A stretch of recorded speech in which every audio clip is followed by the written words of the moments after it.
Assalomu alaykum. Men hozir Taron King saytidaman. Bu Dice o'yinidan bitta strategiya ko'rsataman. Kichik hisoblar bilan strategiyalarimiz davom etadi.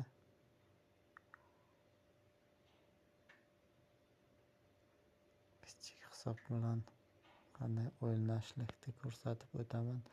Mana buni 2 ga qo'ymaymiz degan 2x ga qo'ymaymiz.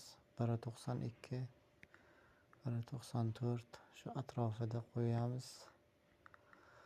So'ng avtomatikni tanlab, masalan 1.94 bo'lsa 107 ni tanlaymiz. Shu bilan avtomatik o'zi yig'ishni boshlaydi. Bu xavfsiz, kichik hisoblar bilan o'ynasa ham bo'ladi.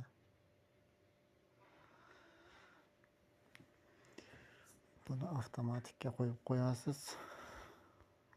O'zi ishlab boraveradi.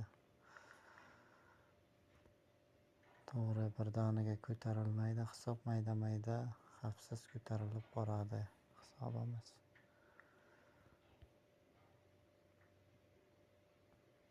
Hozir sizlarga 5 daqiqada qancha yig'ishligini ko'rsatib o'taman. Hozir 5 daqiqa videomni to'xtatib turaman. Mana 41 ekan, 46 ta bo'lgancha 846 bo'lgancha qancha yig'adi shuni ko'rsatib o'taman. Shunga qarab hisoblab olasizlar. Mana 5 daqiqa o'tdi.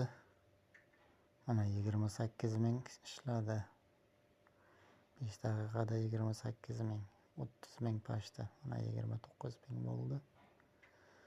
Shunga qarab o'zlaringiz 1 soatda qancha ishlaydi shuni o'zlaringiz hisoblab, kichik hisoblarda xavfsiz o'ynasalaringiz bo'ladi. Endi internet biroz silabi.